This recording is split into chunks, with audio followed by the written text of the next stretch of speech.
తీపి అంటే ఇష్టం లేని వాళ్ళు ఎవరుంటారండి? పాలతో చేసిన గులాబ్ జామున్లు పాకంలో మునిగి నోట్లో వేసుకుంటే వెంటనే కరిగిపోయి ఆ రుచి ఈరోజు మనందరం ఎంతో ఇష్టంగా తినే రాజసం గల స్వీట్ గులాబ్ జామున్. ఇది ఇంట్లో ఎలా చేసుకోవాలో చూద్దాం రండి. నమస్తే అందరికీ, వెల్కమ్ టు మై ఛానల్. నేను ఇప్పుడు గులాబ్ జామున్స్ చేస్తున్నానండి. దానికోసం MTR gulab jamun instant packet ఉంటుంది కదా, అది తీసుకున్నాను. నేను ఎంటీఆర్ తీసుకున్నాను. మీరు ఏ ప్యాకెట్తో అయినా చేసుకోవచ్చు. ఆశీర్వాద్ అయినా ఏదైనా కూడా బాగానే వస్తాయి. ఇలా పిండి ఎలా కలుపుకోవాలో చూద్దాం. ఈ పిండిలో కొంచెం పాలు పోసి కలుపుకుందాం అండి. అయితే గులాబ్ జామ్స్ బాగా రావు. పాలు పోసుకుంటూ చూసుకుంటూ కలుపుకోవాలండి. మరి గట్టిగా కలపకూడదు. చాలా మెత్తగా బాగా కలుపుకుంటే గులాబ్ జామ్స్ అంత బాగా వస్తాయి.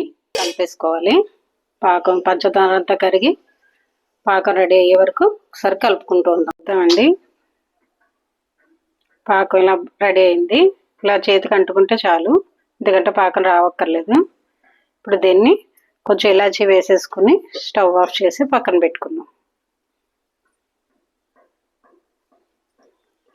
ప్యాన్ పెట్టుకుందామండి.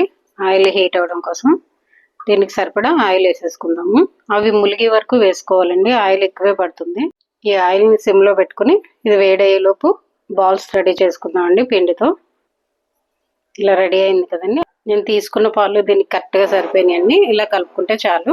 ఇప్పుడు దీన్ని మూత పెట్టేసుకుని ఒక 5 నిమిషాలు పక్కన పెట్టుకుందాం. పిండి అంతటిని ఇలా చేసేసుకుందామండి. ఫస్ట్ ఒకటే సైజులో వస్తాయి. మనకు కావాల్సిన క్వాంటిటీ ఒకటే టైప్లో తీసుకుంటే అదే సైజులో బాల్స్లో చేసుకోవచ్చు. కొంచెం నెయ్యి రాసుకుందామండి.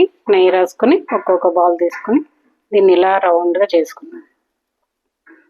మనకి రౌండ్ మరీ గట్టిగా చేసుకోకూడదండి. ఇలా స్మూత్గా చేసుకుందాము. బాల్స్లో చేసుకున్నానండి. ఈ సైజులో బాగా రౌండ్గా బబుల్స్ రాకుండా ఇలా జాగ్రత్తగా చేసుకోవాలి.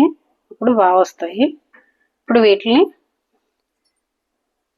హీట్ అయింది కదా, మరీ ఎక్కువ హీట్ అవ్వకూడదండి. ఇప్పుడు మీడియం ఫ్లేమ్లో పెట్టుకుని మనం చేసుకున్న బాల్స్ ఉన్నాయి ఒక్కొక్కటి వేసుకుందాం. ఎక్కువ వేసుకోకూడదండి. ఒక 5-6 వేసుకుని అవి ఎలాగ వస్తున్నాయో చూసుకుందాం. అప్పుడు ఒకసారి మనం ఇలా కలుపుకుంటే సరిపోతుంది. దాన్ని ముందర కలిపేసామంటే విడిపోతాయి. వీటిలన్నిటిని ఇలా వేయించుకున్నాం కదా, ఇలా గోల్డెన్ బ్రౌన్ కలర్ రావాలండి. వచ్చాక ఇప్పుడు వీటిని కలుపుకుంటూ తీసేసుకుందాము. అన్నిటిని తీసుకుని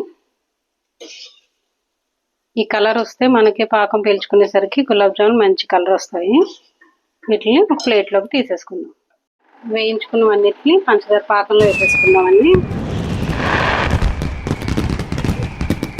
వేసేసుకొని ఒక్కసారి కలిపేసుకుని ఒక 5 నిమిషాలు మూత పెట్టేద్దాం. ఇలా పాకం అంతా పట్టేలా ఒక్కసారి కలుపుకుందాం. 1 గంట తర్వాత ఇలా రెడీ అయినాయి చూడండి గులాబ్ జామ్స్. వీటిని ఇప్పుడు బౌల్లోకి తీసుకుని సర్వ్ చేసుకుందాం.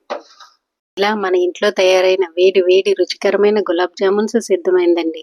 పండుగలైనా పండుగ లేని రోజులైనా ఈ స్వీట్ మనసుకు నోటికి ఎంతో ఆనందాన్ని ఇస్తుంది. ఈ వీడియో కనుక మీకు నచ్చినట్లయితే లైక్ చేయండి, షేర్ చేయండి. ఇంకా ఇలాంటి రుచికరమైన రెసిపీల కోసం ద కిచెన్స్ డిలైట్ని సబ్స్క్రైబ్ చేసుకోండి. మళ్ళీ మరో రెసిపీతో కలుద్దాం. ధన్యవాదాలు.